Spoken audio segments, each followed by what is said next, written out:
శాసన మండలి సమావేశంలో గత ప్రభుత్వం మునుగోడు ఉప ఎన్నికల సమయంలో గొల్ల కురుమలకు గొర్రెల పంపిణీ పథకం ద్వారా నగదును లబ్ధిదారులకు అందిస్తామని హామీ ఇచ్చిందని లబ్ధిదారులు డీడీలు తీయడంతో అకౌంట్ ఫ్రీజ్ చేసిన దానికి గుర్తు చేస్తూ అకౌంట్ ఫ్రీజ్ వల్ల ఎదుర్కొంటున్న సమస్యలను వివరిస్తూ గొర్రెల పెంపకదారులకు పెన్షన్ అందించాలని ఫ్రీజింగ్ ఎత్తివేయాలని లబ్ధిదారులకు నగదు రిలీజ్ చేయాలి అని కోరుతున్న ఎమ్మెల్సీ నెల్లికంటి సత్యం యాదవ్.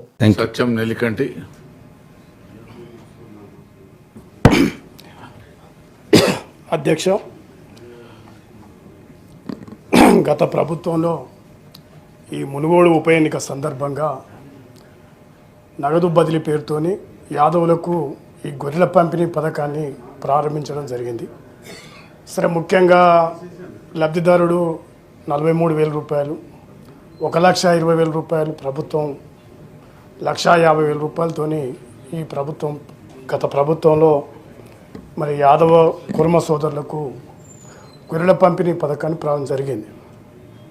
సరే, ఇవాళ ఆ సందర్భంగా మునుగోడు నియోజకవర్గంలో చాలామంది కొంత మేరకు మరి నగదు బదిలీ జరిగింది, గొర్రెల పంపిణీ కూడా పూర్తయింది. కానీ ఇంకా చాలామంది పాపం మరి డీడీలు కట్టి వాళ్ళందరికీ కూడా మరి లబ్ధిదారులు రానటువంటి వాళ్ళు చాలామంది ఉన్నారు. మరి వాళ్ళ అకౌంట్లలో డబ్బులు పడ్డాయి ప్రభుత్వం వైపుకి వెళ్ళి. కానీ ప్రభుత్వం మారిన తర్వాత ఆ అకౌంట్లన్నీ కూడా ఫ్రీజ్ చేయడం జరిగింది. దీంతో ఇవాళ మరి గతంలో కట్టినటువంటి డబ్బులకు 43,000 పోను వాళ్ళంతా కూడా ఆ అకౌంట్లలో డబ్బులు పడడం మూలంగా మొత్తం కూడా ఫ్రీజ్ చేయడం మూలంగా ఆ అకౌంట్లు వాడుకుంటేందుకు కూడా అవకాశం వస్తలేదు. ముఖ్యంగా రైతులు కనుక ఈ పంట పథకం అంటే పత్తి కానీ వరి ధాన్యం డబ్బులు కూడా ఆ బ్యాంకులలో జమ అవుతూ ఉన్నాయి. దాన్ని కూడా లావాదేవీల సందర్భంగా ఎక్కడ కూడా బ్యాంకులు దాన్ని మొత్తం కూడా ఫ్రీజ్ చేయడం జరిగింది. అందువల్ల మీ ద్వారా విజ్ఞప్తి చేయడం ఏంటంటే, గతంలో ఆ నియోజకవర్గంలో మరి ఉన్నటువంటి ఆ పైలట్ ప్రాజెక్టును కట్టినటువంటి లబ్ధిదారులకు మరి అకౌంట్లో పడ్డటువంటి లబ్ధిదారులకు గొల్లకుర్మ సోదరులకు ఆ గొర్రెల పంపిణీ పథకాన్ని పూర్తి చేయాలని ప్రభుత్వానికి విజ్ఞప్తి చేస్తూ ఉన్నాం. అదేవిధంగా మరి యాదవ కుర్మ సోదరులకు కూడా ఈ చేనేత కార్మికులు, గీత కార్మికుల మాదిరిగానే 50 సంవత్సరాలు నిండినటువంటి వాళ్ళకు వృద్ధాప్య పెన్షన్లు, అదేవిధంగా గొర్రె కాపర్లకు మరి చనిపోతే మరి 10 లక్షల ఎక్స్గ్రేషియా, మరి వాళ్ళ గొర్రెలకు కూడా ఎక్స్గ్రేషియా కానీ అనేక పథకాలు చేయాలని ప్రభుత్వానికి విజ్ఞప్తి చేస్తూ, ముఖ్యంగా మునుగోడు నియోజకవర్గంలో దీనికి సంబంధించినటువంటి అంశం, ఎందుకంటే చాలామంది ఈ 2 సంవత్సరాలుగా ఇబ్బంది పడుతూ ఉన్నారు, అకౌంట్లన్నీ కూడా ఫ్రీజ్ అయినా కనుక మరి దాన్ని పూర్తి చేయాలని ప్రభుత్వానికి మీ ద్వారా విజ్ఞప్తి చేస్తాము. Thank you.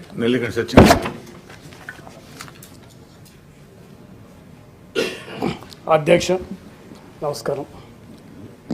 సరే, ముఖ్యంగా ఉమ్మడి నల్లగొండ జిల్లాలో విచ్చలవిడిగా అనేక ప్రాంతాలల్లో పచ్చటి పొలాల మధ్యన ఈ ఫార్మా కంపెనీలు కొత్తగా వస్తూ ఉన్నాయి. ముఖ్యంగా మునుగోడు నియోజకవర్గంలో ఒక మండలం కొత్తగా ఏర్పాటైన మండల కేంద్రంలోనే ఫార్మా కంపెనీ వచ్చింది. అదేవిధంగా మునుగోడుకు పక్కన ఒక కిష్టాపురం అనే గ్రామంలో ఒక ఫార్మా కంపెనీ వస్తాం. ఇప్పటికే చౌటుపల ప్రాంతంలో ఇవాళ మొత్తం కూడా భూమి ఉన్నటువంటి నీళ్లు మొత్తం కూడా రంగు మారినాయి, తాగటానికి కూడా అవకాశం లేదు. అదేవిధంగా సాయంత్రం 5 గంటలు అయితే మొత్తం కూడా తలుపులు మూసేసుకొని జనం, అసలు ప్రజలు గాలి పీల్చేటువంటి పరిస్థితి కూడా లేదు. దీని ప్రభావంతో దాదాపు ఒక 20 కిలోమీటర్ల దూరం కూడా వస్తూ ఉంది. ఇలా ముఖ్యంగా అనేక చెరువులు, లక్కారం లాంటి చెరువు, లేకపోతే చౌటుపల ప్రాంతంలో ఇవాళ పూర్తిగా నీళ్ళు మొత్తం కూడా రంగు మారి తాగటానికి అవకాశం లేనటువంటి పరిస్థితి కనపడతాం. సరే, ఇవాళ కాలుష్యం బోర్డు అధికారులు ఏదో తనిఖీల పేరుతో చేసి ఎక్కడ కూడా వాళ్ళకు అటువంటి అవకాశాలు లేవు, ఎక్కడ కూడా అవి మళ్ళీ తెరుస్తాం. ముఖ్యంగా పోనీ ఆ కాలుష్యం ఉన్నటువంటి ప్రాంతంలో ఉద్యోగ అవకాశాలు, కనీసం స్థానికులకు ఒక్క ఉద్యోగం కూడా దివిస్ లాంటి పరిశ్రమలో ఒక్కరికి కూడా ఆ ప్రాంత ఉద్యోగులు లేవు. ఏమన్నా 1-2 ఉద్యోగాలు ఉంటే అటెండర్ పోస్టులు లేకపోతే క్లీనింగ్ తప్ప ఎక్కడ కూడా స్థానికులకు ఉద్యోగాలు లేవు.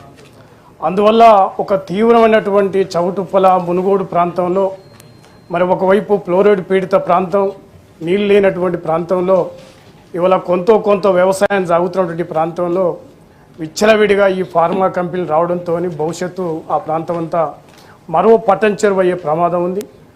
దీన్ని ఈ మధ్యకాలంలో గౌరవ ముఖ్యమంత్రి గారు నల్గొండ జిల్లాకు వచ్చినప్పుడు అంకిరెడ్డిగూడెం అనే గ్రామం మొత్తం కూడా ప్రజలు విన్నవించుకోవడం జరిగింది.